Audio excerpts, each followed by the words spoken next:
साथियों नमस्कार। आज मैं आपको मुंशी प्रेमचंद जी की एक बहुत ही सुंदर कहानी सुनाऊंगी जो एक बूढ़ी काकी के बारे में है। तो आइए सुनते हैं। एक बार एक बूढ़ी काकी होती हैं जो जिनके पति की डेथ हो जाती है और उनके कोई बच्चे नहीं होते हैं, तो वो अपनी भतीजे के साथ रहती हैं। भतीजे को अपना घर उसके नाम कर देती हैं और अपनी सारी प्रॉपर्टी उसके नाम कर देती हैं। तो जो भतीजा और उसकी वाइफ होते हैं वो कुछ दिन तक तो उसका बूढ़ी काकी का ख्याल रखते हैं, उसको खाना देते हैं, उसका सारा ध्यान रखते हैं, लेकिन बहुत ही जल्दी वो बदल जाते हैं और अब उसको वो ना टाइम से खाना देते हैं, ना उसके कपड़े धोती है वो बहू उनकी। और बूढ़ी काकी को गुस्सा आता है। वो एक दिन बोलती है कि मैंने तुम्हें अपना सारा घर दे दिया और अपनी ज़मीन दे दी और तुम मेरा ध्यान नहीं रखती हो अब।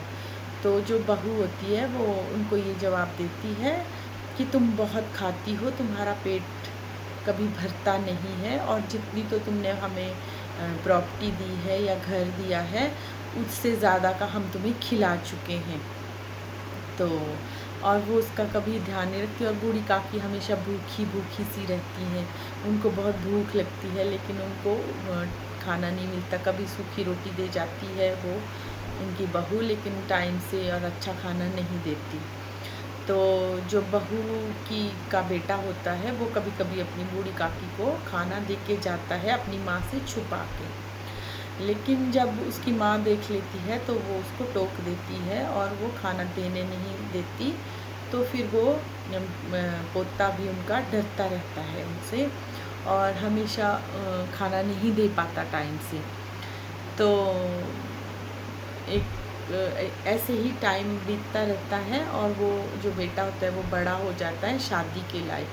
तो उसकी शादी का दिन आ जाता है। तो बूढ़ी काकी भूख से तड़प रही होती हैं लेकिन कोई उनका ध्यान नहीं रखता, सब शादी में बिज़ी होते हैं। जो रूखी सूखी देते थे वो भी नहीं दी होती है उन्होंने उस दिन।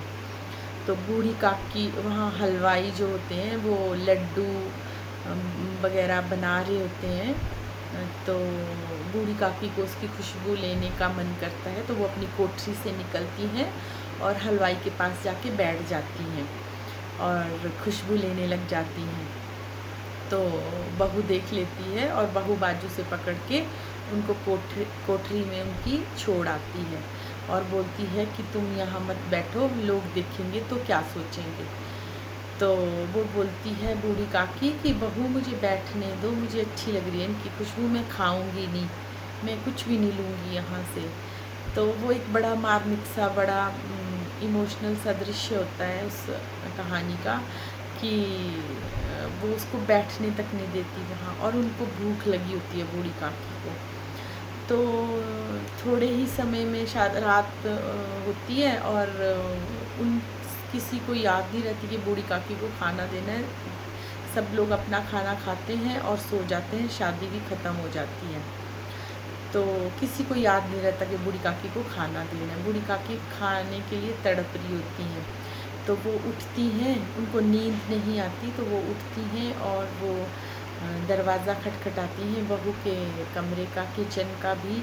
तो कोई नहीं आता वहाँ से और बहू उठती है वो और गुस्सा करती है उनको कि तुम्हें सारा दिन रात तुम ये खाने का ही करती रहती हो और सो जाओ जाके। और वो दरवाज़ा बंद कर लेती है, कुंडी लगा देती है। तो बूढ़ी काकी चली जाती हैं वहाँ पे और अपनी कोठरी में जागती हैं, लेकिन उनको फिर से नींद नहीं आती, उनके पेट में दर्द हो रही थी भूख से। तो वो उठती हैं और जहाँ सब लोगों ने दिन भर खाना खा के अपने पत्ते फेंके होते हैं तो उन पत्तों के ढेर में वो बैठ जाती हैं और वहाँ से जो भी जूठन होती है उनकी वो उठा के खाने लग जाती हैं। तो ऐसे ही खाना थोड़ा थोड़ा हर पत्ते से इकट्ठा करते करते वो काफ़ी टाइम हो जाता है और वो खाती भी रहती हैं। तो सुबह हो जाती है। तो सुबह जब बहू उठती है और वो देखती है कि ये जूठे पत्तों से खाना खा रही हैं काकी, तो वो बोलती है कि ये क्या कर रही हो तुम। तो बूढ़ी काकी लापरवाही से उसकी तरफ ऐसे देखती है और बोलती है कि तुम लोग तो मुझे खाना देना भूल गए, लेकिन मुझे पेट लगा है तो मुझे तो भूख लगती है, मुझे तो खाना खाना था। तो बहू को थोड़ा पछतावा तो होता है कि मैं भूल ही गई कि खाना देना। उस इंसिडेंट के बाद वो थोड़ा सा बहू जो है वो थोड़ा सा पिघल तो जाती है, लेकिन उतना ज़्यादा नहीं। वो कभी कभी दे देती है लेकिन भूल जाती है, लापरवाह सी रहती है। तो बस ऐसे ही बूढ़ी काकी अपनी ज़िंदगी बिताती हैं और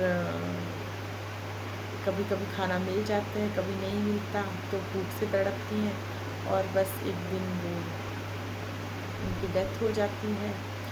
तो बहुत ही सुंदर कहानी है ये, इमोशनल कहानी है।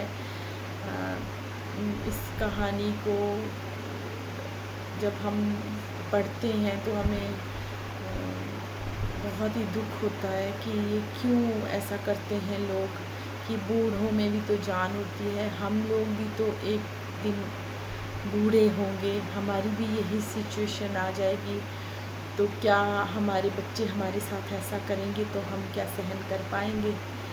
तो इसलिए मेरा अनुरोध है कि जिनके भी घर में बुज़ुर्ग लोग हों वो अपने बुज़ुर्गों का ध्यान रखें। बुज़ुर्ग लोगों से घर की रौनक होती है।